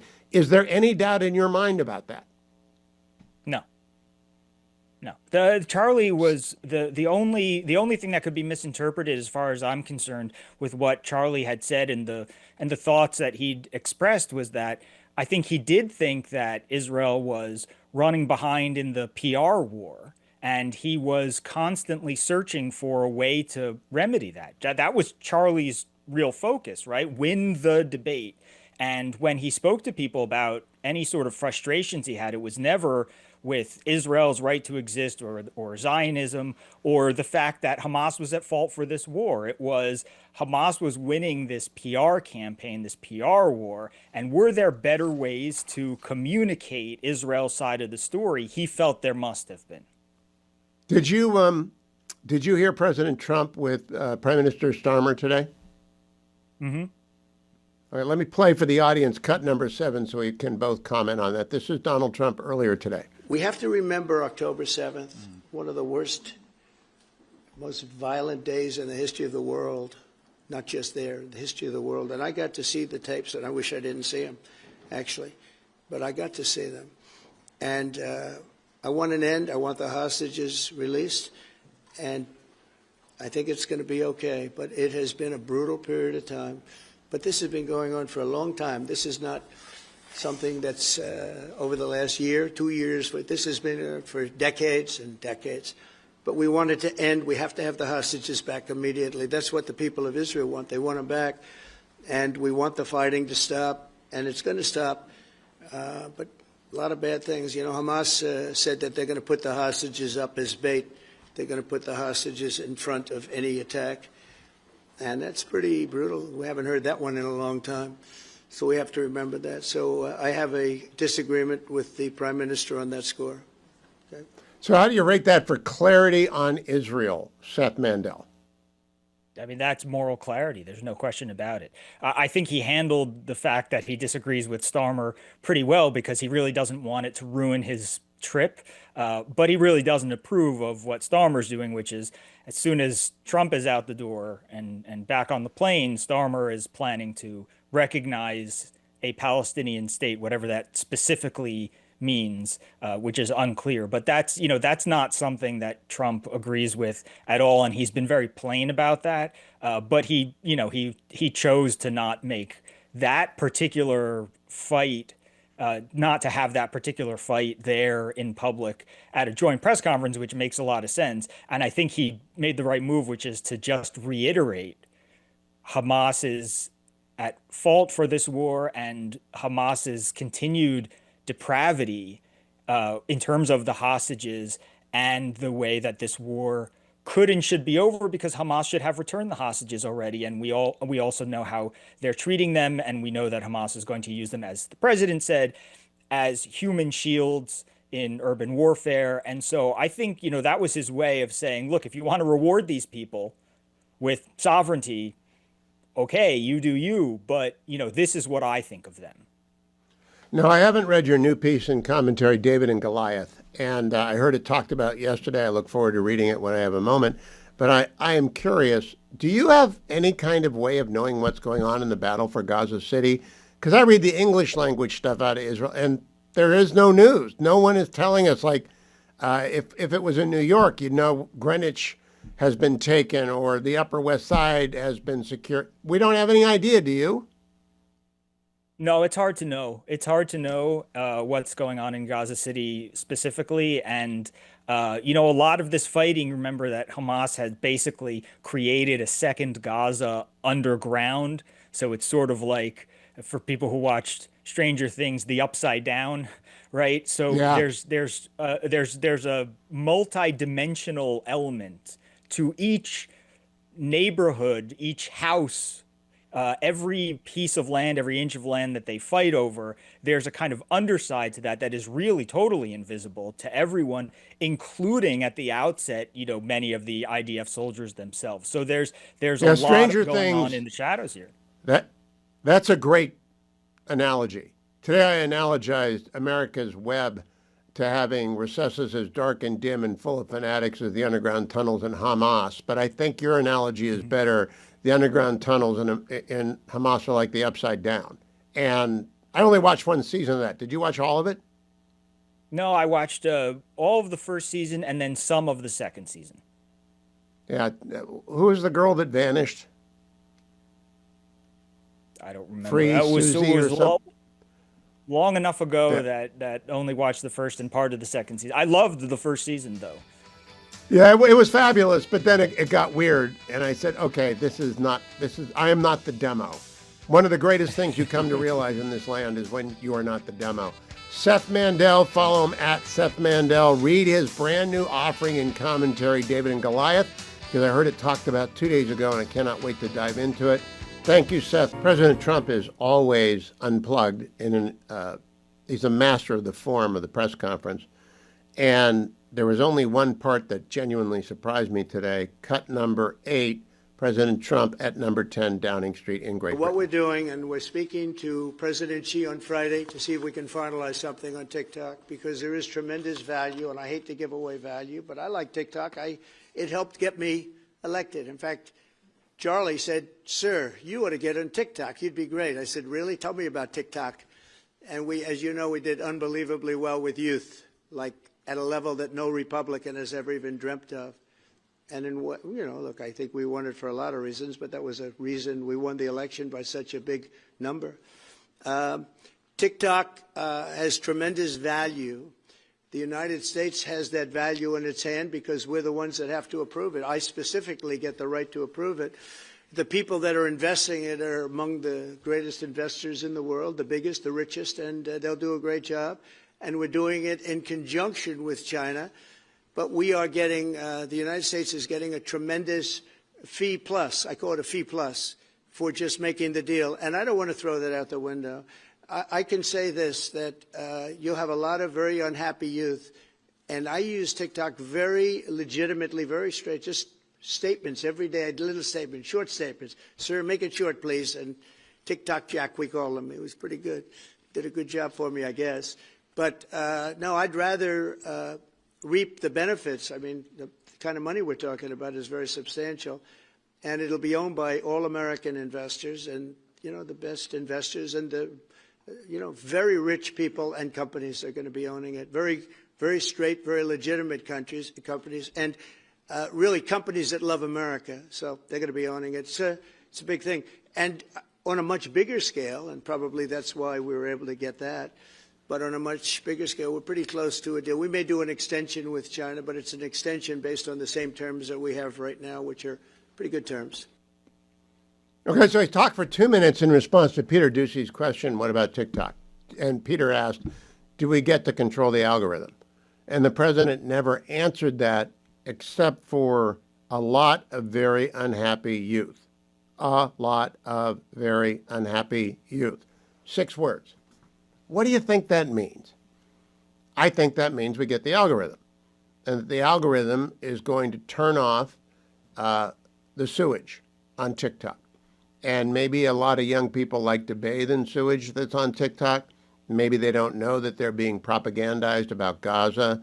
Maybe they don't know that they're being fed pornography. Maybe they don't know that they're shaming young women about their bodies. Maybe they don't know that TikTok is a source of depression and despair, and that Larry Ellison is part of the group buying it, and I trust Larry Ellison. Larry Ellison, you may not know this, was an agency guy long time ago before he started Oracle and started racing boats and building this fabulous company, and now his son owns CBS, I think he's bringing in Barry Weiss as an editorial consultant. A lot of very unhappy youth. Okay, that's cryptic. I'll ask Jim Talent about that after the break. Let me tell you about our sponsor, Relief Factor. Now remember, I have to tell you it's my sponsor because I'm on an FCC-regulated broadcast right now, both on the Salem News Channel and on the Salem Radio Network and all of our radio affiliates from coast to coast and sea to shining sea. And the FCC requires that if you have a sponsor like Relief Factor that pays you to endorse their product, you've got to tell the public because that's in the public interest. You know, else in public interest is not lying to people like Jimmy Kimmel lied to people on Monday. Let's just hear the lie. Here's Jimmy Kimmel, the part that got him canceled, cut number 2. We had some new lows over the weekend with the MAGA gang desperately trying to characterize this kid who murdered Charlie Kirk as anything other than one of them and doing everything they can to score political points from. No, that wasn't true. The assassin was a radical lefty in a relationship. He's gay. He's in a relationship with a man who's becoming a woman and transitioning. And the texts were proof of that. And enough was out there. And so that was a lie. So FCC could have cracked down, but they didn't have to because the ABC affiliate said off the air with him, gone, gone, gone. So he's gone. Now, that's in the public interest. So is requiring that sponsorships be disclosed. I never mind doing it because I take the product. You see me take the product every day on the Salem News Channel, or you hear me taking it on the Salem Radio Network or on our affiliates. You hear me take Relief Factor because it works. Call 1-800, the number 4 and the word relief, 1-800-4-RELIEF, and try it for yourself. 3-week starter pack, $19.95, best deal in the business, less than $1 a day to get relief from the minor aches and pains that plague you if you exercise or you're aging. Should be doing the former, you are doing the latter. So try Relief Factor, 1-800, the number 4 and the word relief, or go to their website, find that starter pack for $19.95 at relieffactor.com, relieffactor.com, and come back for Jim Talent as we talk about that Wellstone Memorial Service. Another caution, what Matt Continetti put in my ear is like an earwig. I can't get it out. Former Senator Jim Talent joins me now. Senator, welcome. He is the chairman of the National Leadership Council for the Reagan Institute. Did a marvelous podcast with Dwayne this week. Dwayne's World, the most recent edition. I recommend it to you. But Jim, I wanted to talk to you about Paul Wellstone to begin. You did not overlap, but you are connected because he died on October 25th. There was a memorial service after that. You were then elected in November, and you took your seat early for some reason. I don't know why. Do you remember the Wellstone Memorial Service and how it went off the rails? Oh, I remember it very well, Hugh, because I was running that cycle with Norm Coleman, who was a very good friend of mine. We campaigned together. And after the memorial service, Norm called me up just to get my advice about how to handle it, because it had been turned into a Democratic rah-rah session, which ended up hurting Walter Mondale, the Democratic candidate, a lot. And Norm and I talked about it, and Norm ended up winning. You see, what happened today is Matt Continetti on the Commentary podcast reminded me, I remember being repulsed. Senator Wellstone was a very principled, very left-wing senator who got along with his colleagues, and everyone was saddened by his tragic death in an airplane crash. But then that rally was so repulsive, it became like anti-Bush, and it helped Norm a lot. It may have helped you. It may have helped every Republican in the country. And Matt said, I sure hope Charlie Kirk's memorial service doesn't go off the rails. I don't think it will, but do you have that worry in the back of your head? No, I'm expecting that service to be about two things. I think it's going to be about Jesus, because that's what Charlie would have wanted, and his wife knows it. And I think it's going to be about a celebration of Charlie's life, because that's what his wife wants, and that's what all his friends want. And I think all the speakers will respect that. I mean, there may be, the president's going to speak, and he'll probably talk about a little bit about the danger of political violence. I'm going to be very surprised if it gets partisan. I think it's going to be a very somber or sad occasion, but also a very uplifting one. I intend to watch it. You know, I do too. I think the objective ought to be that at the end of it, an unbroken video exists that is children aged 1 and 3 can watch when they're 10 and 15 and 20 and 25. It doesn't have to be edited. That they'll want to watch every speaker. Of course, they'll want to watch the president, and he'll be funny. He'll tell funny stories about Charlie because Charlie was a funny guy.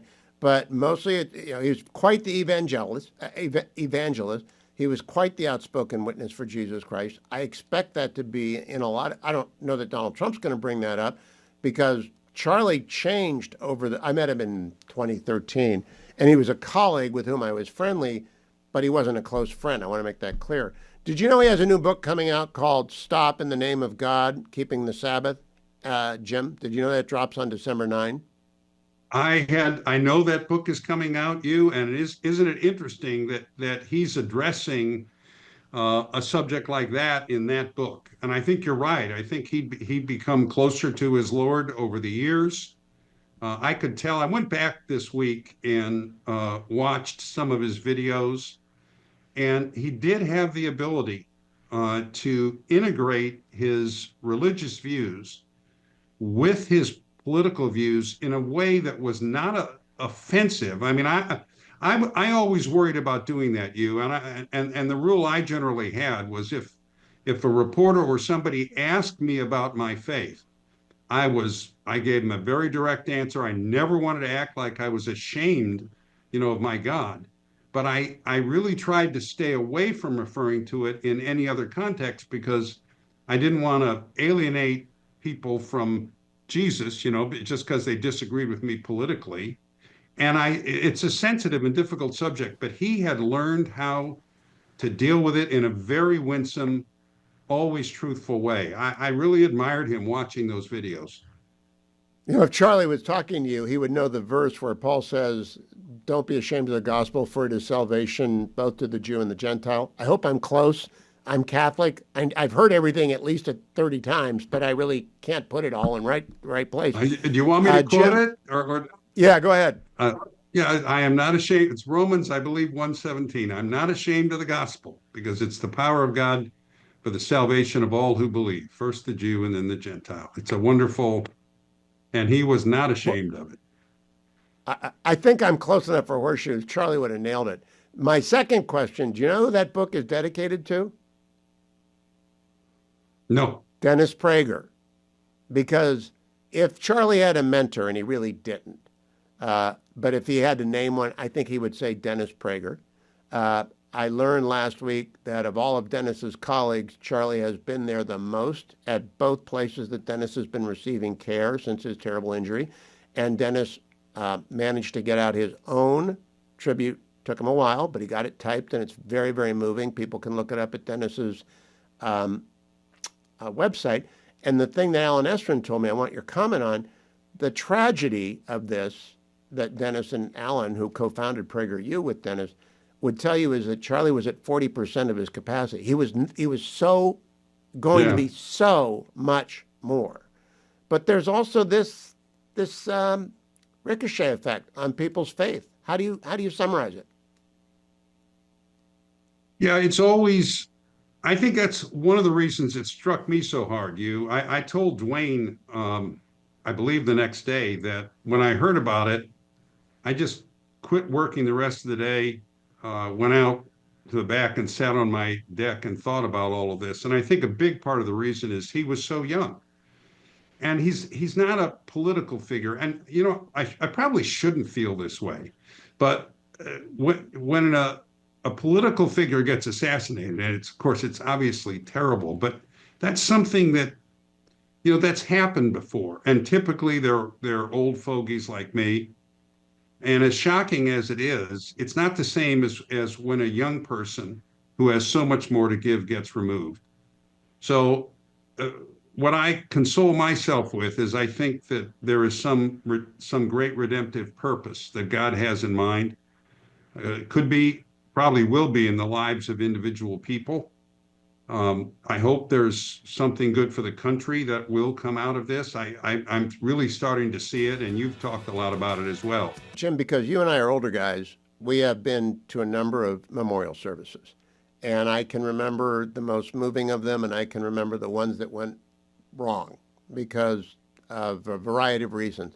What do you think makes the best memorial service for a believer in Jesus Christ like Charlie? Well, I think sharing in whatever way that the minister or the priest is moved to do it, I think sharing about the person's faith, what that says about God, and how God affected the life of that individual. In other words, using the tragedy of death to reach out with life to people who are there. And it's not easy to do that in a way that is God honoring and that is encouraging to people and that appeals to those who maybe haven't considered those things before. But I'm very confident that whoever they have with the homily or the message at that funeral will do a good job. It's one of the reasons I'm looking forward to watching it. Now, Jim, there will be a lot of people there who are not believers, who haven't heard the gospel, or who don't believe in the gospel. And what ought they to expect? Because, I mean, there will be a lot of people watching on TV who have no idea that Charlie was as evangelical as he was political. Well, I don't know that they'll be expecting that, but if it's done in the context of, look, they're tuning in to hear about Charlie. And so if it's done in the context of how Charlie approached that and what it meant to him and why he was so passionate about serving God, I don't think they'll be offended. And I think it may help them as they think about the subject use. So I guess if I was going to try and approach it, if I was speaking and they wanted me to speak about that, that's probably how I would structure my remarks. I'd sure pray about it a lot. And obviously there's going to be a lot of people celebrating Charlie's life, his accomplishments, what he believed in as a husband and a father. It's going to be about Charlie too. We're talking about prepping the audience for the memorial service for Charlie Kirk, which will have millions and millions of people watching it. Millions and millions of people watching it. And you were just saying there's got to be some stories about Charlie, the husband, Charlie, the dad.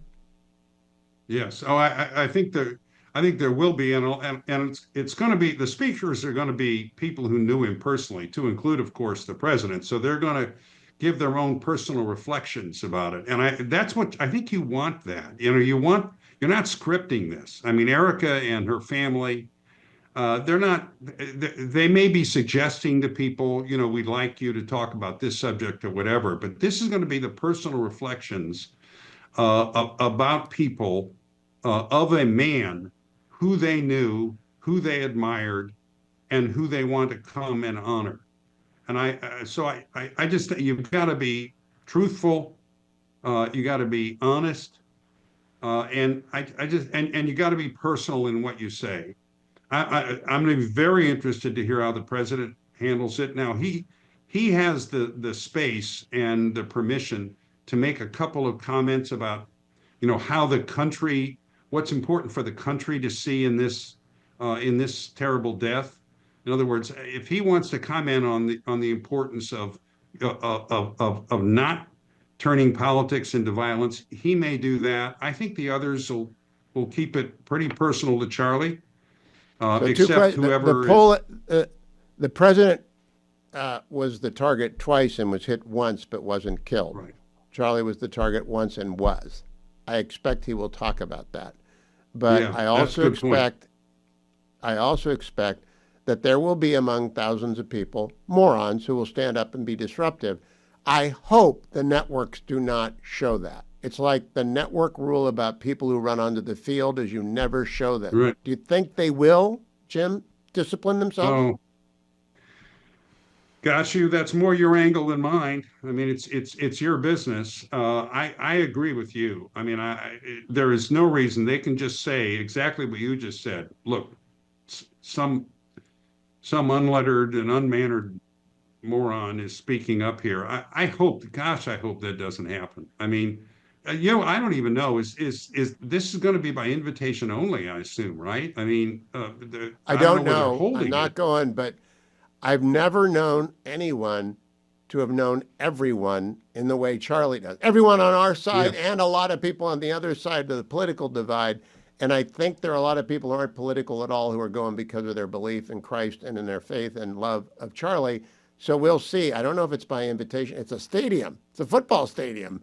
I quite... should have known that, and I didn't. Then it probably won't be. And I understand them wanting everybody to come who can come. So, yeah, there may be some we'll elements pray about there it. that. Yeah, you and I are praying. We'll pray about Charlie it, that it goes well, and that the video of it is something that his children will enjoy 5 and 10 and 15 and 30 and 50 years down the road, and that Erica will take comfort from, and that his friends and family will as well. Senator Jim Talent, thank you for joining me for an extended period today. Have a good dinner.